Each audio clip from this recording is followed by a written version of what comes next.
kita bicara tentang pemberangusan media oleh KPU sekarang, itu kan KPU sudah memberikan keputusan bahwa itu tidak berlangsung lagi, tidak berlaku lagi berkaitan dengan pemberangusan atau pemberedelan ya. Karena itu kan kalau kita bicara pers, itu sangat mencederai undang-undang pers itu sendiri. Kalau kita bicara tentang undang-undang penyiaran, tidak ada pemberedelan, tidak ada pemberangusan. Hanya saja memang harus ada aturan, harus ada koridor.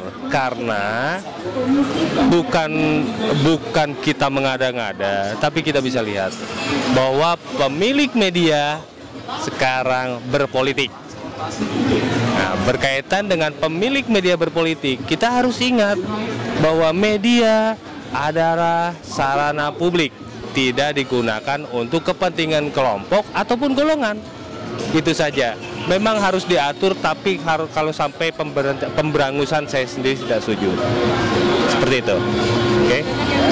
Pertama kan KPU, Komisi Pemilihan Umum, apa relevansinya terhadap memberangus gitu undang-undang atau aturan tentang media. Nggak ada urusannya. Pertama itu kan undang-undang. Kalau itu bentuknya undang-undang harus DPR lah gitu ya, mewakili, nggak bisa memberikan penilaian atau keputusan. Yang kedua ya, kalau misalnya DPR mensahkan undang-undang pemberangusan media, ya mundur dong negaranya gitu. Tidak lagi, justru sekarang kan udah bagus gitu, ada kebebasan pers, kebebasan media gitu. Jadi kayak balik ke zaman dulu. Nah, saya balik lagi ke orde baru gitu. Semua dikontrol, media dikontrol oleh pemerintah. Justru ciri-ciri demokrasi kan salah satunya kebebasan pers gitu, yang dilindungi oleh undang-undang. Itu salah satu pilar-pilar demokrasi ya. Itu pers, parlemen, partai politik dan seterusnya gitu. Itu aja sih. Kalau dua hal itu, yang pertama KPU tidak punya wewenang apa-apa. Kok komisi pemilihan umum kok ngurusin soal media gitu. Undang-undang media apa urusannya. Kedua juga itu yang tadi, nggak bisa mundur, mestinya maju, demokrasinya makin dewasa ya apa, ya kebebasannya makin baik, makin dewasa, makin bagus, persnya makin dewasa, memakai check and balance seimbang. Dari yang saya ketahui ada beberapa hal, ada 3 hal sekurang-kurangnya yang bisa kita tarik pelajarannya dari kasus ini. Adalah satu, ada sebuah kecenderungan atau tren untuk kembali ke seperti zaman Orde Baru yang sangat membatasi kebebasan pers.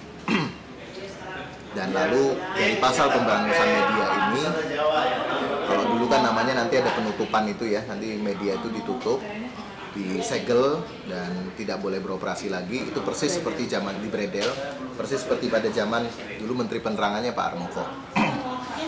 Dan itu beberapa sudah pernah terjadi, dan bahkan Kompas juga dulu pernah mengalami di awal-awal tahun 80-an kalau nggak salah.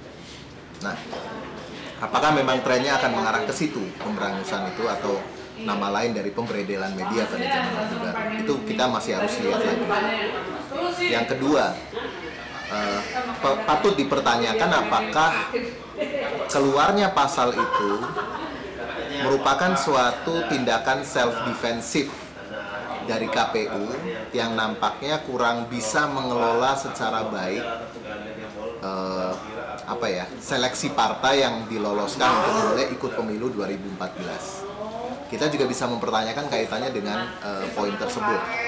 Ketidakmampuan KPU untuk mengelola atau melaksanakan secara prosedural, konstitusional, amanat dari undang-undang untuk menyelenggarakan pemilu 2014 dari awal sampai nanti kesudahannya. kelihatannya KPU dengan beberapa kali kita lihat terjadi kontroversi soal partai yang lolos verifikasi dan tidak itu, lalu kemudian pemberitaan media yang begitu mungkin memojokkan KPU, lalu KPU mengeluarkan semacam pasal yang mengusulkan untuk menjadi pemberangusan media ini dengan alasan untuk menghold eksposur media terhadap ketidakmampuan kinerja KPU. Jadi bisa saja itu self-defensifnya dari KPU. Yang ketiga, kita perlu mempertanyakan itu dalam situasi di mana sejak 10 tahun terakhir, terutama setelah reformasi, ada begitu banyak undang-undang yang juga dikeluarkan untuk menjaga dan mengawal kebebasan pers yang dipercaya sebagai pilar keempat demokrasi. Jadi misalnya Undang-Undang Keterbukaan Informasi Publik KIP. Undang-Undang KIP itu kan juga merupakan sebuah undang-undang yang dimaksud untuk menjaga mengawal spirit dari kebebasan pers tersebut untuk meliput. Karena berangkat dari pengalaman gelap masa lalu era Bung Karno maupun terutama pada era Pak Harto, di mana pers itu seolah-olah dikerdilkan dan diberangus sehingga hanya menjadi corong suara pemerintah saja tanpa ada suatu fungsi kritis terhadap jalannya pemerintahan. Seharusnya KPU tidak mempunyai hak untuk memberedel media karena zaman sekarang Indonesia memiliki sistem demokratis, bukan sistem Orde Baru. Jadi media dan pers memiliki kebebasan untuk berinspirasi. Menurut saya apa yang dituangkan oleh KPU bahwa nanti seminggu sebelum pemilu itu diadakan, apabila ada satu partai yang sudah melaksanakan kampanye dan menurut dari aturan KPU itu sendiri, maka media itu akan di-rebrand. Ya. Tentunya kalau hal ini terjadi, kita kembali ke belakang, di mana di Orde Baru zamannya Soeharto itu ada media massa yang di-rebrand karena mengkritik dari pemerintah. Jadi dalam hal ini seharusnya KPU melihat isi dari amanat dari reformasi yang dituangkan oleh para mahasiswa yang terdahulu, di mana isi dari amanat reformasi itu adalah setiap warga negaranya mempunyai hak untuk menyampaikan sesuatu yang sifatnya membangun maupun mengkritik dari pemerintahan. Ya.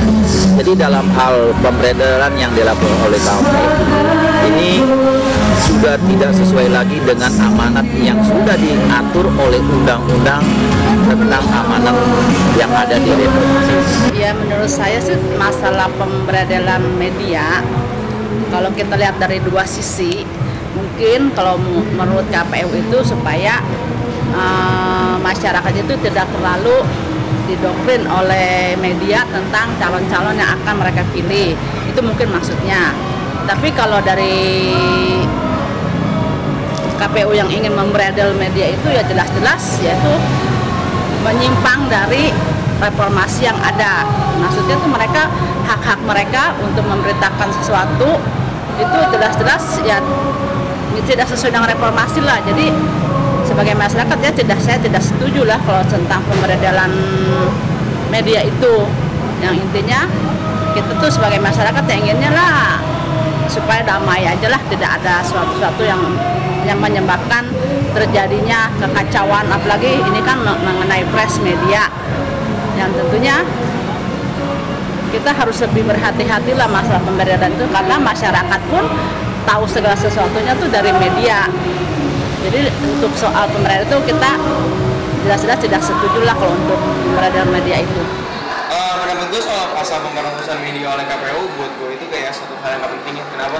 Soalnya kan kita udah negara bebas, kita udah merdeka, demokrat, otomatis semua orang yang punya kepemimpinan atau punya skill itu mampu bikin sebuah media. Sekarang kalau misalkan emang itu media di-beredel nggak apa-apa, tapi kalau sampai diangusin janganlah. Pertama, banyak bakatan peluang. Kedua, ya mau gimana lagi? Media di Indonesia udah nggak ada netral, sekarang netral dihancurin. Kemudian kita hidup di zaman yang udah demokrat, harusnya hal seperti itu udah nggak ada. Kalau itu bagian zaman dulu dong. Percuma ada media, percuma ada orang-orang pintar yang soal media, percuma ada orang yang nulis tapi nggak didengar. Kalau menurut gue sih, gue kurang setuju. Soalnya KPU sekarang itu nggak berhak untuk membredel media. Soalnya kan zaman sekarang tuh udah ada haknya masing-masing. Kayak contohnya tuh kayak KPI, kayak Komisi Penyiaran Indonesia. Itu kan dia itu yang udah punya hak lah untuk ngatur-ngatur media, pantas atau enggaknya. Mungkin partai politiknya yang harus dikasih teguran. Cuman masalahnya kalau partai politiknya yang dihukum, gini ya, kadang-kadang media kan mikirnya gini, toh partai bayar mereka, jadi dan dia nggak ada hubungannya nih sama aturan KPU gitu kan. Toh siapapun berhak iklan di media tersebut gitu kan. Cuman serba salah sih kalau saya bilang itu menyangkut kepentingan negara, ya media harus tunduk memang gitu kan. Tapi kalau saya sih lebih, kalau bisa parpolnya aja deh. Kalau misalnya parpol ketahuan dia masih ngiklan seperti itu, dia yang nanti kena sanksi. Cuman yang jadi masalah adalah bagaimana kita benar-benar kontrol bahwa itu adalah parpol yang melakukan. Kan bisa aja kemungkinan kalau orang licik kan parpol B nggak suka parpol A, dia bikin iklan gitu ya.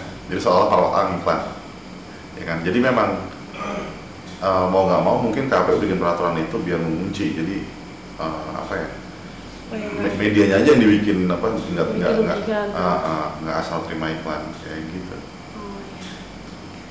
Tapi kalau saya nggak tahu ya, itu harusnya itu jadi solusi terakhir kalau media yang harus dibredel, karena dalam arti parpol yang harusnya diatur gitu. Soalnya media belum tentu salah di situ ya Pak ya, karena dia cuma ibaratnya dia cuma punya channel gitu kan. Siapapun boleh ngiklan gitu. Cuman KPU juga nggak bisa disalahkan juga sepenuhnya, karena ya tadi itu mungkin salah satu contoh saya bilang ada parpol saingan, dia biar ngejatuhin ini. Sama pernah kejadian di mana, pemilu kada mana ya waktu itu yang minggu tenang, terus ada poster calon tertentu gitu kan, bupati masih ada di jalan, lalu KPU setempat kan bilang bahwa calon akan dikasih sanksi karena melawan kampanye di hari tenang. Itu kan udah ada spanduk atau apa, lalu calon bupatinya dia ngeles gitu kan, bukan saya nggak tahu kok. Nah kan jadi susah, siapa yang masang? Untuk apa ada kebebasan pers kalau pembredelan masih diberlakukan?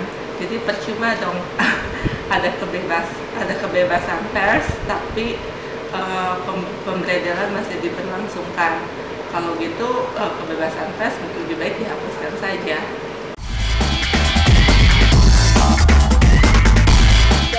Ketentuan pokok pers bab 2 pasal 4 yang berisi terhadap pers nasional tidak dikenakan sensor dan pembredelan, serta pasal 5 ayat 1 yang menyatakan bahwa kebebasan pers sesuai dengan hak asasi warga negara dijamin.